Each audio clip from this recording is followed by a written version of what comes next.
नमस्कार दोस्तों, स्वागत है आपका हमारे YouTube चैनल एग्जामोफोबिया। मैं धर्मेंद्र। मैं इस टाइम लेके आता हूँ आपके लिए यूपी स्पेशल करंट अफेयर, जो हमारी एक सीरीज़ चल रही है जिसके अंतर्गत हम लोग पिछले एक साल के करंट अफेयर पर डिस्कस करते हैं। और ये सीरीज़ के अंतर्गत आज हम डिस्कस करेंगे फरवरी के करंट अफेयर से। तो आज का टॉपिक स्टार्ट होता है आज की हमारी पहली न्यूज़ से, वो है खेलो इंडिया यूथ गेम्स। कौन से बच्चों? खेलो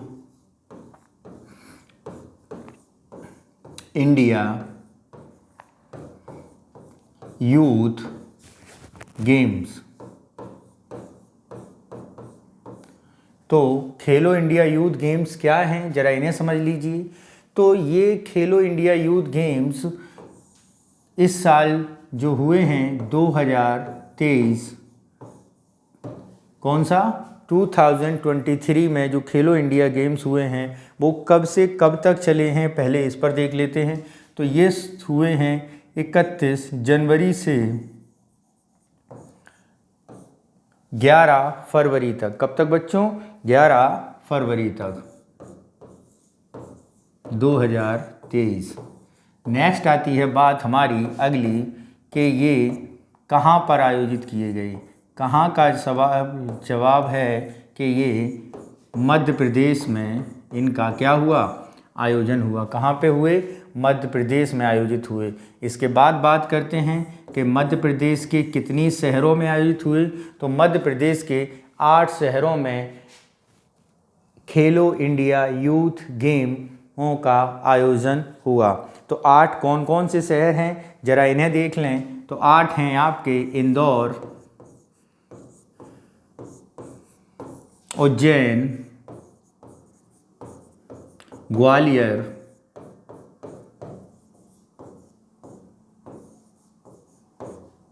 जबलपुर, मांडला,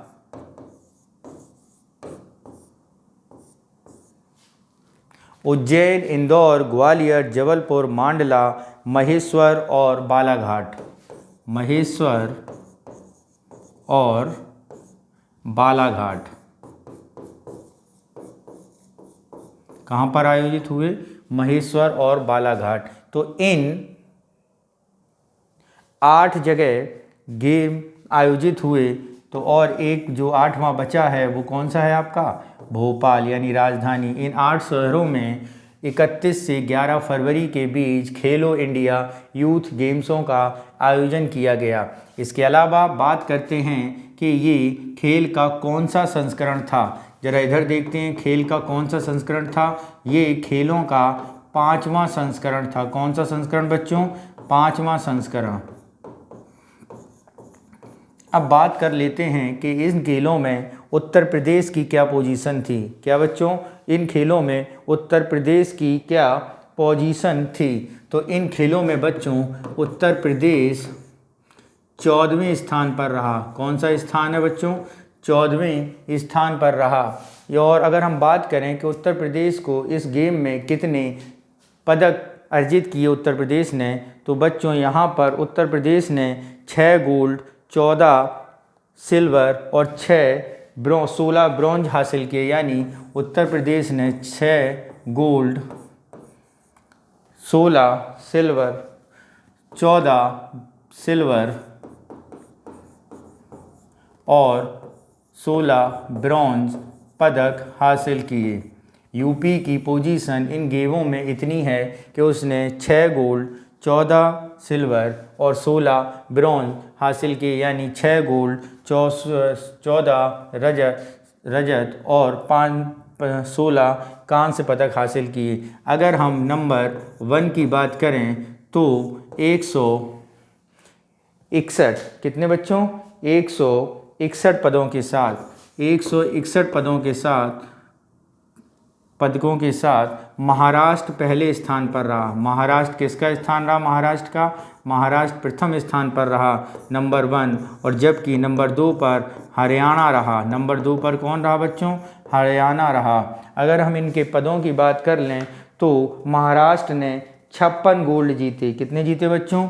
महाराष्ट्र ने 56 गोल्ड, 55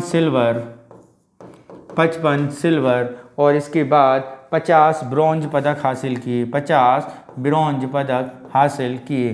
तो ये खेलो इंडिया गेम्स से महत्वपूर्ण जुड़ी हुई बातें आपसे डिस्कस हुई और इसमें यूपी का बारे में आपको बताया गया कि यूपी में कितने क्या परफॉर्मेंस रही। ठीक है बच्चों, अब हम लोग देखते हैं आज की अपनी अगली न्यूज़। आज की अपनी अगली न्यूज़ के बारे में देखें तो हमारी अगली न्यूज़ स्टार्ट करते हैं।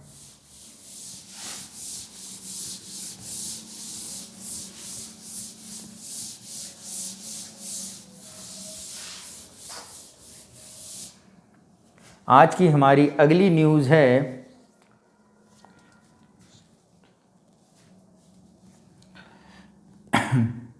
भारत गौरव डीलक्स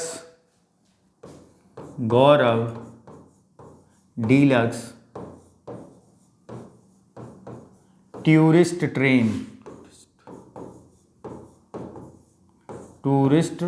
ट्रेन। इसके बारे में जानें कि भारत गौरव डीलक्स टूरिस्ट ट्रेन आपके हमारे उत्तर प्रदेश से लिए क्यों महत्वपूर्ण न्यूज़ बनी है, इसके बारे में जानते हैं। तो ये टूरिस्ट ट्रेन श्री राम जानकी यात्रा के नाम पर, यानी इस ट्रेन में क्या है, इस ट्रेन में श्री राम जानकी यात्रा, श्री राम जानकी यात्रा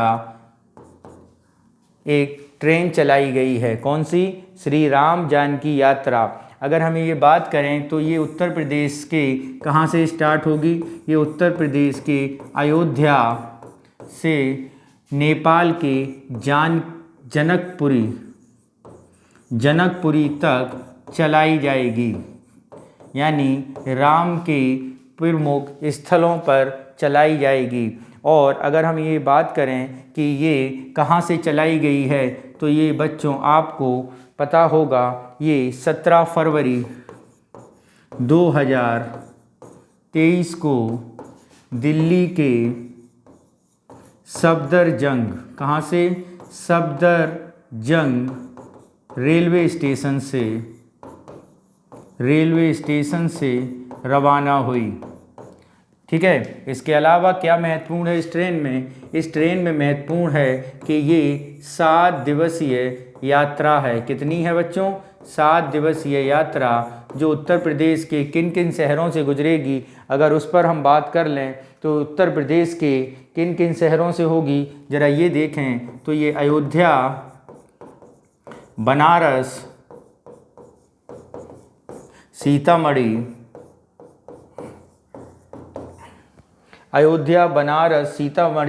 प्रयागराज और नंदीग्राम।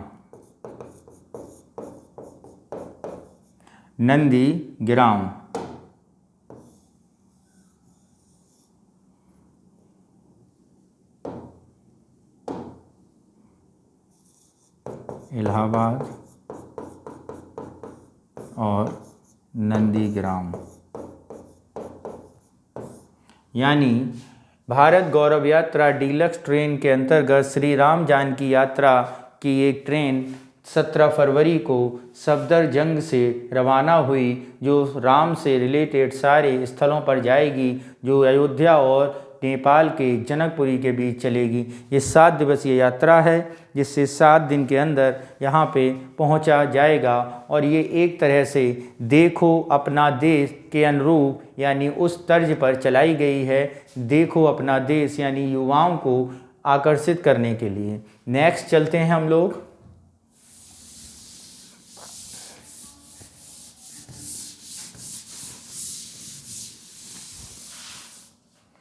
नेक्स्ट हमारा है UP global summit 2023।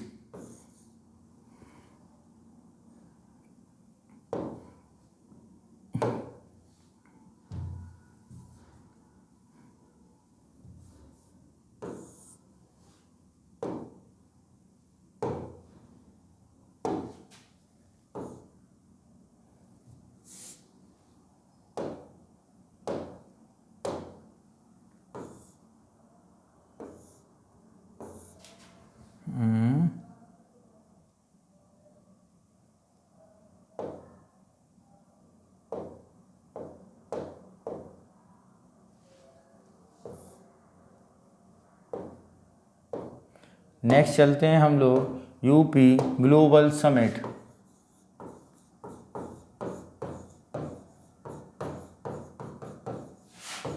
UP global summit 2023, इसके बारे में जाने कि ये ग्लोबल समिट कब हुई। तो ये ग्लोबल समिट बच्चों 10 फरवरी से 12 फरवरी 2023 के बीच यानी 3 दिवसीय सम्मेलन था, जिसमें दुनिया भर से भारत में इन्वेस्टर्स को बुलाने के लिए, खासकर उत्तर प्रदेश में इन्वेस्टर्स को बुलाने के लिए और उत्तर प्रदेश में निवेश करने के लिए आकर्षित करने के लिए चलाई गई थी या हुई थी। इसी पर चलते हैं। तो यहाँ पर इसका उद्घाटन की अगर बात करें तो हमारी राष्ट्रपति महोदया द्वारा किया गया था, यानी द्रौपदी महामहिम द्रौपदी मुर्मू द्वारा इसका उद्घाटन किया गया। क्या किया गया? उद्घाटन किया गया। और इसमें अगर हम बात करें कि उत्तर प्रदेश को क्या मिला, तो बच्चों इसके अंतर्गत उत्तर प्रदेश में क्या क्या प्राप्त हुआ, ज़रा इसको देखा जाए। तो इसके अंतर्गत उत्तर प्रदेश में 3 दिन के अंदर 33,50,000 करोड़ रुपए, यानी 33,50,000 करोड़ रुपए प्राप्त हुए। कितने? 35,50,000 करोड़ों का निवेश किया गया। क्या किया गया? एक तरह से निवेश किया गया। और इसके अलावा निवेश में तेज़ी लाने के लिए और सुविधाएं फ्रेंडली करने के लिए एक ऑनलाइन निवेश सारथी पोर्टल, क्या निगरानी रखने के लिए निवेश सारथी पोर्टल भी यहाँ पे ऑनलाइन निगरानी रखने के लिए निवेश सारथी एक ऑनलाइन प्रणाली भी खोली गई।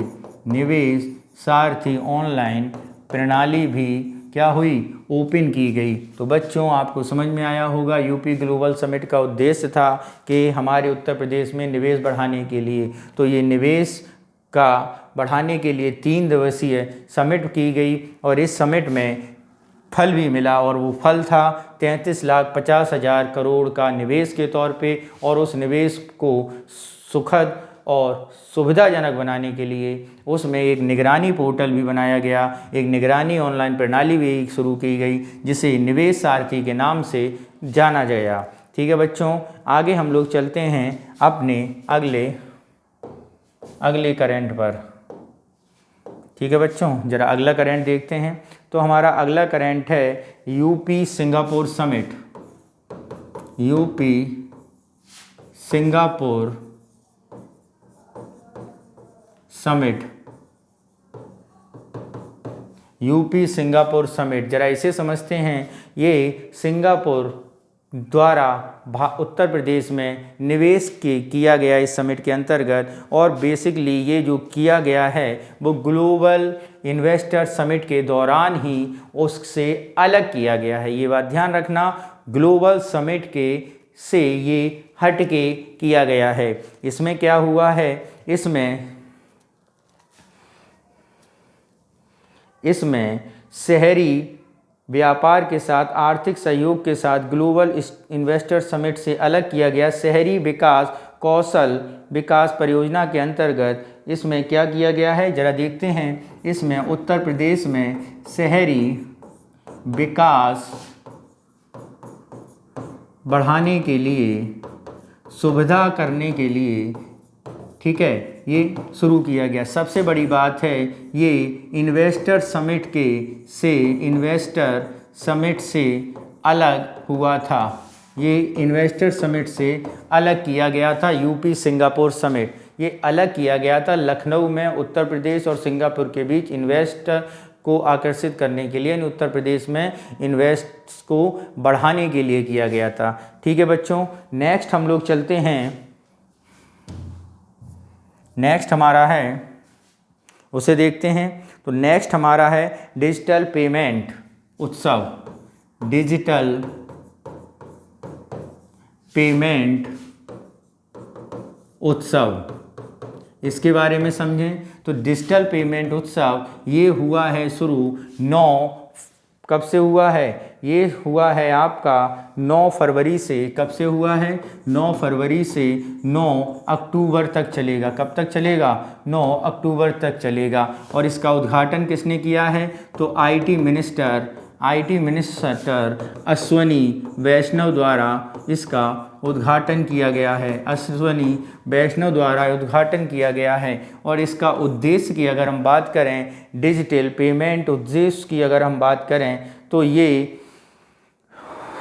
डिजिटल पेमेंट को सुविधाजनक और आसान बनाने के लिए और सुरक्षित बनाने के लिए और लोगों को डिजिटल पेमेंट की ओर आकर्षित करने के लिए महोत्सव आयोजित किए जाते हैं। अगर हम बात करें इससे पहले, इससे पूर्व भी ये महोत्सव हो चुका है।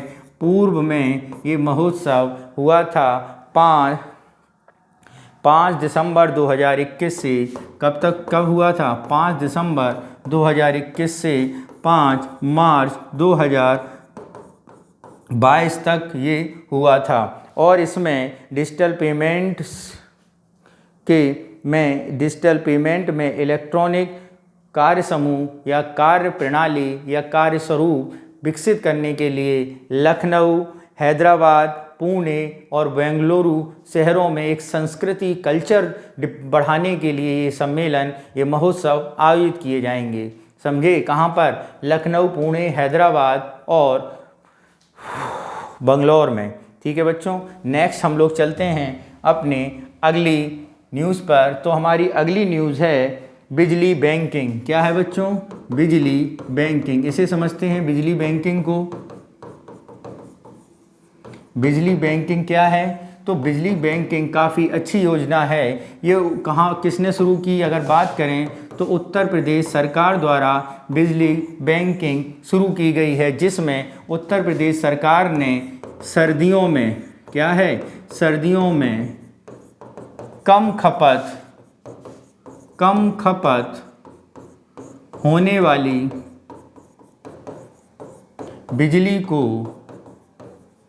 बिजली को एनटीपीसी तमिलनाडु,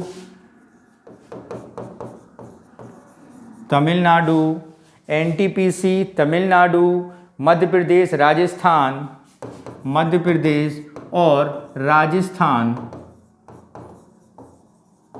मध्य प्रदेश, तमिलनाडु, यानी सर्दियों में जब उत्तर प्रदेश के लोगों द्वारा कम बिजली खपत की जाएगी, तो जो एक्स्ट्रा बिजली हम लोगों की बचेगी, यानी उत्तर प्रदेश सरकार की बचेगी, तो उत्तर प्रदेश सरकार उस समय इन बिजली को एनटीपीसी को, तमिलनाडु को, मध्य प्रदेश को और राजस्थान को प्रोवाइड करा देगा। इसके अलावा जब गर्मियों में हमें ज़रूरत पड़ेगी, यानी गर्मियों में मांग बढ़ने पर इस बिजली को उनसे वापस लिया जाएगा। क्या होगा? वापस लिया जाएगा। तो ये जो सिस्टम ये जो कल्चर तैयार किया जा रहा है, ये बिजली बैंकिंग का, यानी बिजली को स्टोर करके बैंक के रूप में देकर उसको बढ़ावा दिया जाएगा, उसकी बचत का एक तरह से सदुपयोग और उसको एक इकोनॉमी की धारा में लाने की बात की गई है। यानी कहने का मतलब है, जब हमारे पास एक्स्ट्रा बिजली होगी तो हम इन राज्यों में उसे बेच देंगे, और जब हमें ज़रूरत पड़ेगी तो वही बिजली हम उन राज्यों से वापस ले लेंगे। तो इसे सिस्टम को हम क्या कहेंगे? यूपी बिजली बैंकिंग सिस्टम। तो बच्चों, ये आज का आपका करेंट रहा उत्तर प्रदेश पीसीएस से रिलेटेड एवं यूपी SSSC तथा उत्तर प्रदेश की अन्य परीक्षाओं में उत्तर प्रदेश का काफ़ी वेटेज बढ़ा है और उत्तर प्रदेश से काफ़ी क्वेश्चन पूछे जाते हैं। क्योंकि हमारी आबादी 25-24 करोड़ के आसपास पहुंच गई है, तो हमें अपने आसपास और अपने राज्य में होने वाली सभी घटनाओं के ऊपर पूर्ण ज्ञान और पूर्ण नज़र रखनी चाहिए, जिससे हम अपने प्रश्न पत्र में उन सारी घटनाओं पर आए हुए प्रश्नों को हल कर सकें और उनसे जूझ सकें। तो बच्चों, आपको हमारे इस सीरीज़ के अंतर्गत पिछले 1 साल में सारी घटनाओं और सारे इवेंट्स पे होने वाले संभावित प्रश्नों का संकलन भी प्राप्त होगा, और इसके अलावा बराबर प्रतिदिन होने वाली इस साल की सारी घटनाओं का जो करंट तैयार किया गया है वो आप हमारे चैनल द्वारा अपना देखते रहिए, और इसका PDF पाने के लिए हमारे टेलीग्राम चैनल को ज्वाइन कर लीजिए, जिसका लिंक हमारे YouTube चैनल के डिस्क्रिप्शन बॉक्स में दिया गया है। ओके बच्चों, मन लगा के पढ़िए, अच्छी तैयारी करिए और इस साल अपने लक्ष्य को ज़रूर पाइए। धन्यवाद। जय हिंद।